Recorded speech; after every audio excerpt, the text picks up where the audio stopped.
Oke, baiklah. Selamat pagi semuanya. Hari ini kita bakalan belajar tentang materi besaran satuan pengukuran, dimana materi ini sebenarnya materi yang cukup mudah tapi perlu dipelajari, siapa tahu nanti bakalan keluar ketika kalian tes nanti. Lingkup materinya bisa dipelajari sendiri, ada 8 poin. Oke, yang pertama itu ada besaran pokok dan besaran turunan. Jadi intinya di sini adalah besaran pokok itu dia itu besaran yang sudah tidak bisa diuraikan lagi jadi besaran yang lain atau besaran yang lebih sederhana. Nah, kalau misalkan besaran turunan itu adalah gabungan dari besaran pokok. Jadi intinya kayak gini nih. Jadi besaran turunan itu merupakan gabungan dari dua atau lebih besaran pokok. Itu inti dari besaran pokok dan besaran turunan. Dan untuk contohnya bisa kalian lihat sendiri di bagian kedua ini, yaitu satuan pokok dan satuan turunan. Di sini ada beberapa satuan pokok. Untuk satuan panjang itu untuk besaran panjang satuannya itu adalah meter. Untuk besaran massa satuannya itu adalah kilogram. Ini bisa kalian baca sendiri. Dan di sini seperti yang saya bilang tadi, satuan turunan atau besaran turunan itu terdiri dari beberapa satuan pokok atau besaran pokok. Jadi misalkan kayak di sini meter persegi itu dia terdiri dari, atau besaran luas ya, meter persegi itu dia terdiri dari panjang, dua panjang ya, dua besaran panjang, meter dikali meter jadi meter persegi. Untuk volume meter pangkat 3 itu terdiri dari 3 besaran panjang. Terus kalau kecepatan meter per sekon, ini dua besaran ya. Kalau percepatan meter per sekon kuadrat. Nah, untuk gaya Pascal sama Joule itu silahkan kalian cari sendiri nanti, lalu laporkan ke saya melalui pesan pribadi, bisa ke WhatsApp saya. Selanjutnya ada sistem satuan. Di sini sistem satuan itu ada banyak sebenarnya. Cuman yang paling sering dipakai itu adalah CGS, MKS, sama SI. Ini imperial ini sebenarnya jarang, tapi untuk pengetahuan kalian aja. Ini bisa kalian baca sendiri, bisa di pause lalu kalian baca-baca sendiri. Untuk tabelnya silahkan boleh dihafal, boleh juga enggak. Biasanya udah ada sih di sana. Di soal biasanya udah ada keterangannya kalau untuk yang kayak gini. Selanjutnya standar satuan itu ada standar nasional, ada standar satuan, standar internasional. Kalau nasional dipakai di daerah tertentu aja, kalau internasional dipakai menyeluruh di satu dunia. Nah, konversi satuan ini di sini saya menggunakan contoh yang paling gampang aja. Di sini ada sebuah balok memiliki panjang 5 cm, 2 cm, dan 3 cm. Oke, di sini contohnya kita ambil yang paling mudah banget supaya kalian paham lah sedikit. Masih tahu kalau misalkan ini tuh konversi tuh contohnya kayak gini nih. Contohnya di sini ada kita punya balok panjangnya 5 cm, lebar 2 dan tingginya 3 cm. Nah, disuruh ngitung volume balok tersebut. Dari cm diubah jadi meter pangkat 3. Seperti yang kita tahu, kalau misalkan itu kan ada km, hm, dam, m, dm, cm, mm. Nah, dari cm ini cm ke meter itu naiknya 1, 2. Naiknya 2 kali.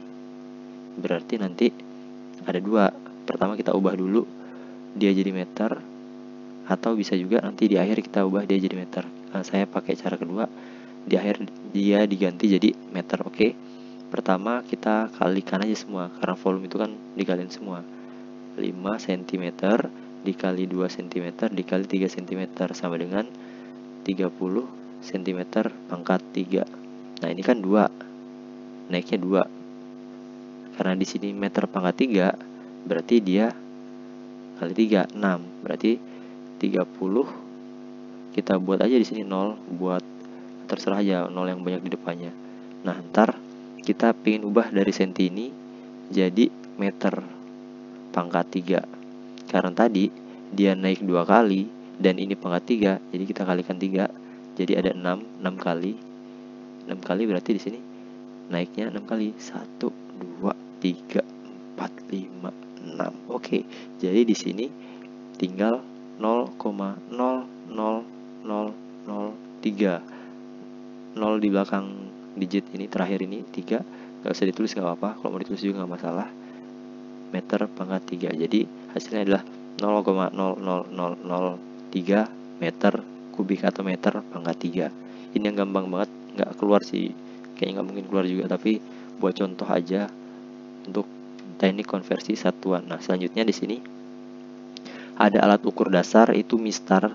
Kalian sering pakai kan ya, mistar atau penggaris. Kalau jangka sorong ini bisa buat ngitung ini daerah luar atau daerah dalam di sini. Jadi kalau misalkan kalian ngitung pipa misalkan, itu bisa bagian luar pipanya kalian hitung di sini, dalam sini. Terus bagian dalam pipanya itu bisa kalian ukur di sininya. Nanti gini bentuknya. Nah, kurang lebih gitulah si pipanya. Nah, terus di sini ada juga neraca Auhaus buat ngitung massa. Ini panjang juga, ini panjang, ini panjang, ini massa. Ini mikrometer skrup itu sama, besaran panjang juga.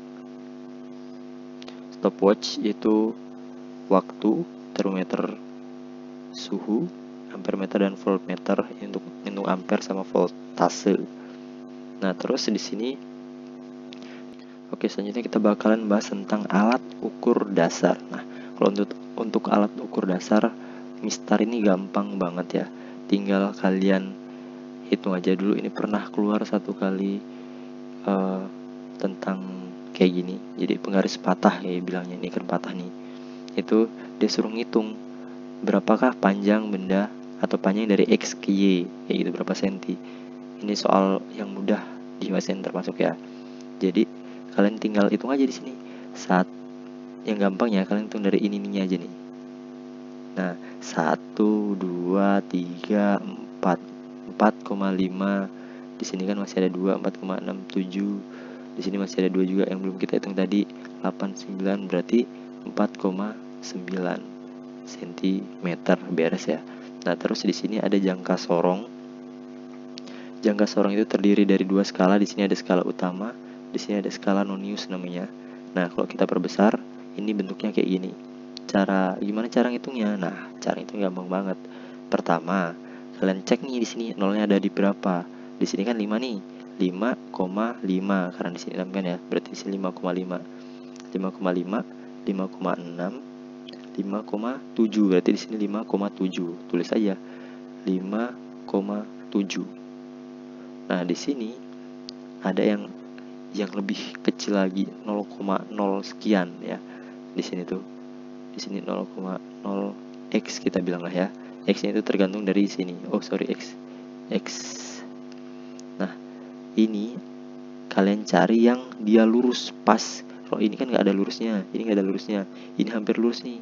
Ini nggak lurus, ini nggak lurus, ini nggak lurus, ini nggak lurus. Nah, ini yang paling lurus kan, lurus banget. Nah, jadi berapa nih dari sini ke sini? Hitung aja, ini 5, 6, 7, 8. Berarti 0,08. Jumlahin aja. Jadi 5,78 gitu ya caranya. Ini nilainya adalah 5,78. Oke, gitu ya. Terus kalau untuk ini, untuk mikrometer skrup, untuk menghitung dengan menggunakan mikrometer skrup itu caranya ya sama aja, mirip kayak tadi. Di sini ada 2 skala. Di sini ada skala utamanya, ini skala utama nih. Ini ada skala noniusnya. Ini utama, kalau kita perbesar ya. Ini utama, ini nonius. Cara hitungnya sama aja. Di sini 7. Ini artinya setengahnya ya, 7,5. Berarti tulis aja 7,5. 7,5. Di sini 15. Di sini berarti 16, 17, 18, 19. Nah, ini yang kita lihat nih. Ini. Berarti ini kan 15, 16, 17, 18, 19. Berarti 19 kan, berarti kita tambahin aja sama 0,19 gitu. Oke, nah tinggal kita jumlahin. 7,69 beres. Ini hasilnya adalah 7,69. Itu. Nah, kalau misalkan ini neraca Auhaus itu untuk ngitung massa suatu benda, ini bisa kalian cek jumlahin aja total semuanya. Di sini kan ratusan, puluhan, satuan. Tinggal jumlahin. Jadi di sini 380. Ini panahnya ini ya, ditunjukin dari panah ini. Nilainya 385, berapa nih? 4. Berarti 385,4. Itu besarnya massa yang dihitung di sini. Itu caranya. Oke, selanjutnya ada ampere meter di sini. Cukup mudah kalau untuk ampere meter ini. Kalian cukup lihat aja di sini yang bagian yang ini. Bagian ini yang skala yang ditunjuknya, skala terbesarnya, sama bagian yang kepilihnya atau yang dipilih. Nilai yang dipilihnya. Ada biasanya 1 atau 5. Nah, caranya yang pertama itu tulis skala yang ditunjuknya, yaitu nilai 20 per 25 atau skala yang terbesarnya dikali sama skala yang terpilih nih, nilai yang terpilihnya 1 ampere atau 5 ampere. Nah, kalau misalkan di sini kan 1, berarti tulis saja 1 ampere. Jadi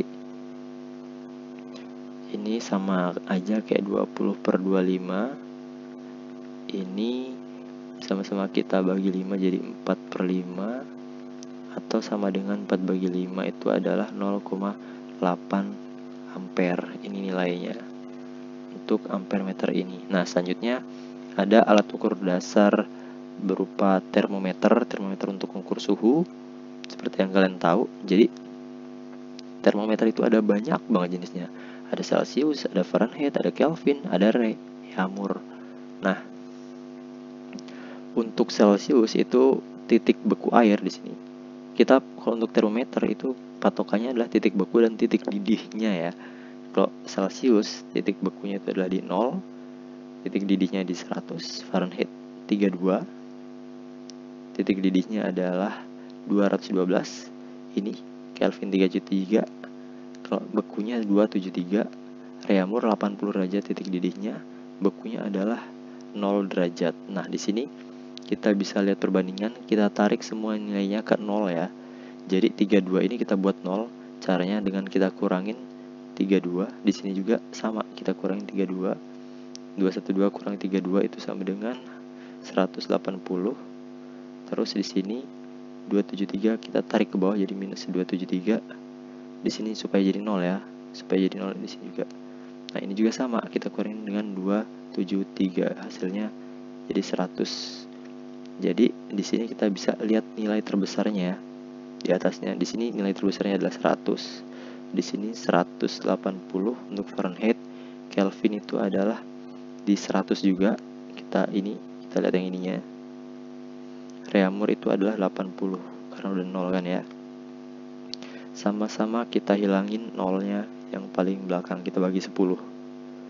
Oke, ketemu di sini kita masih bisa kita bagi dengan 2. 10 jadi 5 banding Fahrenheit 18 itu jadi dibagi 2 jadi 9 banding 5 banding 4.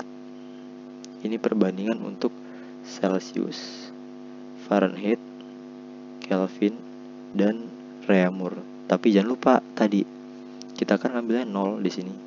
Jadi ketika kita mau ambil perbandingan harus kita naikin lagi. Jadi di sini nilainya harus ditambah 32. Kalau K-nya itu nanti harus ditambah di akhirnya, ditambah 273. Kayak gitu ya. Oke, selanjutnya kita coba ubah dari Celsius menjadi Fahrenheit, dari C ke F. Misalkan kita ambil yang contoh yang gampang.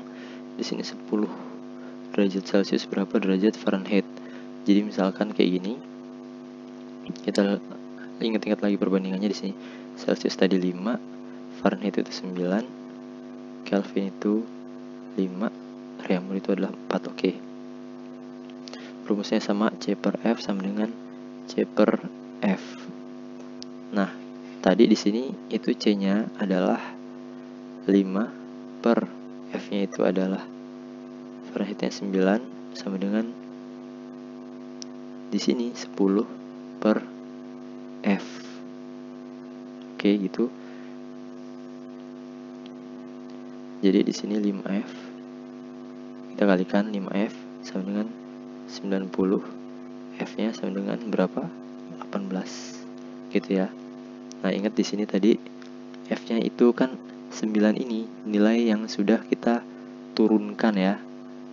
Maka di sini untuk kembali supaya dia naik lagi nilainya jadi batas nolnya 32 derajat Fahrenheit, itu di sini kita perlu tambah 32 sama dengan berapa? 50 derajat Fahrenheit. Jadi nilainya jawabannya itu adalah 10 derajat Celcius, itu sama dengan 50 derajat Fahrenheit kayak gitu. Itu. Nah, cara ini juga bisa dipakai buat menyelesaikan soal ketika ada dua termometer yang berbeda. Nah, ini waktu itu pernah muncul juga. Di sini batas bawah titik beku air itu untuk termometer X itu adalah 0, Y itu adalah 10. Kalau batas atasnya atau titik didihnya itu adalah 40. Di sini dia ada 90. Sama aja caranya.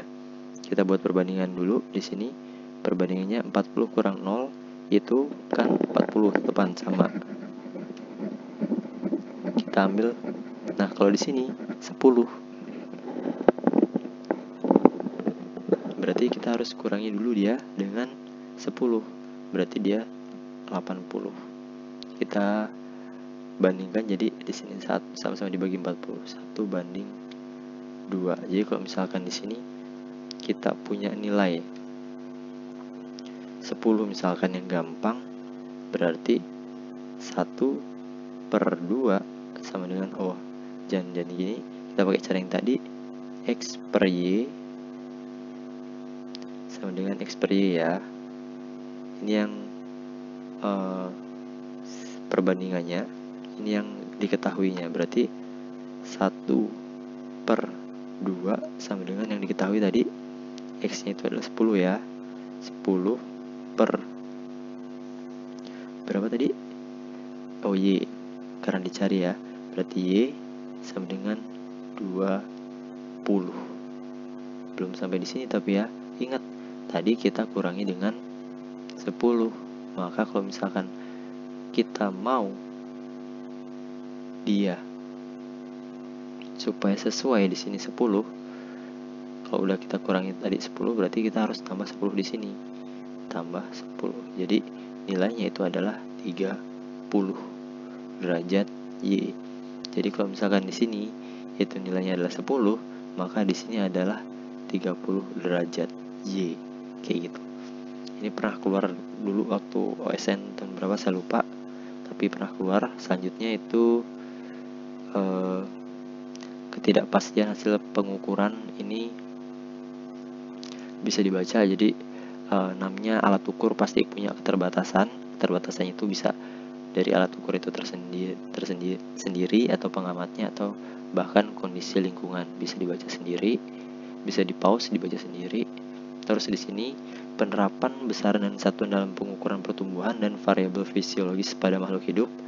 Ya, seperti yang kita tahu di sini untuk pertumbuhan, tinggi badan itu diukur sama meter atau sentimeter, besaran panjang ya. Berat itu gram atau kilogram, lingkar kepala tadi tetap sentimeter. Suhu tubuh itu dia biasanya pakai derajat Celcius untuk orang Asia, atau Fahrenheit ini kalau orang luar, orang Inggris, Amerika sana, dia pakai Fahrenheit.